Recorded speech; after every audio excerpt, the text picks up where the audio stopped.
देश व राज्यातील विविध महत्त्वाच्या बातम्या पाहण्याकरिता आपल्या हक्काचे पत्रकार टाइम्स या ब्लॉगस्पॉट, फेसबुक, न्यूज पेपर व यूट्यूब चॅनलला लाईक व सबस्क्राईब नक्की करा. धन्यवाद.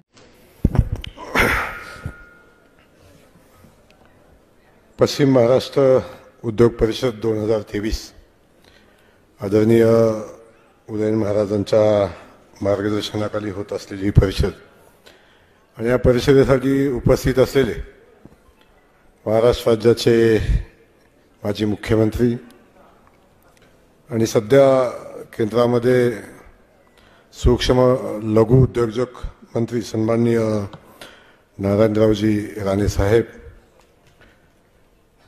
आपल्या भारताचे अर्थ राज्यमंत्री सन्माननीय कराड साहेब, या ठिकाणी उपस्थित असलेले सन्माननीय उदयन महाराज, संजय काका, महेशजी शिंदे, आमचे नरेंद्रजी पाटील, बाळा भेगडे, मदनदादा भोसले, आनंदराव नाना, भरत पाटील आणि सगळेच सन्माननीय स्टेजवर उपस्थित असणारे सगळेच सन्माननीय आणि समोर उपस्थित असणारे ज्यांना आत्ताच पुरस्कार मिळाले त्या सगळ्या पुरस्कारकर्त्यांचे मी मनापासून या ठिकाणी अभिनंदन करतो, त्यांना मनापासूनच्या शुभेच्छाही देतो. आणि या परिषदेसाठी उपस्थित असलेले सगळेच उद्योजक, सगळेच या ठिकाणी संबंधित क्षेत्रामध्ये असणारे अधिकारी असतील आणि कार्यकर्ते बंधू आणि भगिनी, आदरणीय उदयन महाराजांच्या माध्यमातून नक्षत्र फाउंडेशन असेल, छत्रपती उदयनराजे भोसले मित्र समूह असेल, यांच्याकडून नवीन उद्योजकांना प्रोत्साहन देण्यासाठी आणि या सातारा जिल्ह्यामध्ये नवनवीन व्यवसाय तयार व्हावेत, नवनवीन उद्योजक यावेत, यासाठी या परिषदेचं आयोजन केलं. आणि या परिषदेसाठी आदरणीय राणेसाहेब या ठिकाणी उपस्थित आहेत, आदरणीय कराड साहेब पण उपस्थित आहेत. दोन माणसं ज्यांनी महाराष्ट्राच्या राजकारणामध्ये आदरणीय नारायण राणे साहेबांनी मुख्यमंत्री म्हणून खूप चांगलं काम केलं आणि अनेक उद्योजकांना बळ ताकद देण्याचं काम त्यांच्या कालखंडामध्ये कायम राणे साहेबांनी केलं.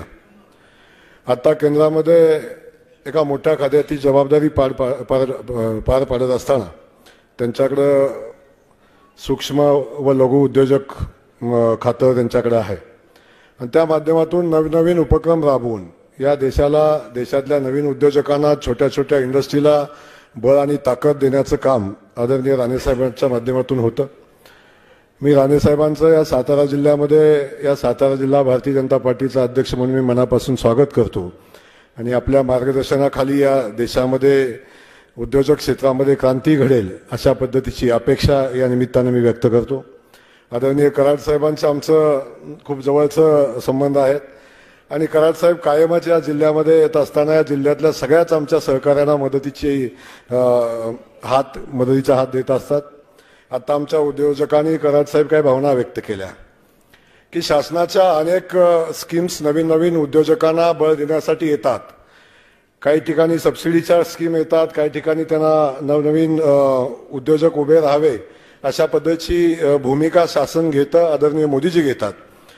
परंतु आपण जे उपक्रम राबवता किंवा घेता त्या उपक्रमांना बँकांची म्हणावी अशी साथ मिळत नाही. किंबहुना अनेक उद्योजक आहेत की ज्या उद्योजकांना 1 लाखापर्यंतची कर्ज, 1 कोटीपर्यंतची कर्ज, 2 कोटीपर्यंतचं कर्ज विनातारण देण्यासंदर्भात शासनानं नवीन धोरण आणलं, पण याची अंमलबजावणी बँकिंग क्षेत्रामध्ये होत नाही. या बँकामध्ये जायचं म्हणजे एखाद्या पोलीस स्टेशनमध्ये गेल्यासारखी परिस्थिती असते. तर त्या बँकांच्या माध्यमातून त्या बँकांना नवीन उद्योजकांना बळ देण्यासाठी त्या बँकांना आपल्या माध्यमातून सूचना व्हाव्यात आणि आमच्या मासच्या अध्यक्षांनी बऱ्याचशाच मागण्या राणेसाहेबांच्याकडे केलेल्या आहेत. आणि राणेसाहेब मला सांगत होते की एवढ्या सगळ्या मागण्या हे सगळे करतायत, शासन तर पाठीशी आहेच, पण उद्योजकांनी आपलं काम चांगल्या प्रकारे करावं अशी राणेसाहेबांची अपेक्षा आहे. आणि नक्की या मार्चच्या ज्या मागण्या आहेत त्या संदर्भात राणेसाहेब त्यांच्याकडून जे शक्य आहे ते सगळं करतील अशा पद्धतीच्या भावना या निमित्ताने व्यक्त करतो. आदरणीय उदयन महाराजांना मनापासून धन्यवाद देतो की आपण नव्या पिढीला या औद्योगिक क्षेत्रामध्ये येण्यासाठी प्रोत्साहन देण्यासाठी या परिषदेचं आयोजन केलं. आपल्याला धन्यवाद. आलेल्या सगळ्याच पाहुण्यांचं मनापासून स्वागत करतो. राणेसाहेबांचं मनापासून स्वागत करतो आणि थांबतो. जय हिंद, जय महाराष्ट्र. आपल्या हक्काचे पत्रकार टाइम्स न्यूज चॅनेलला सबस्क्राईब करा. धन्यवाद.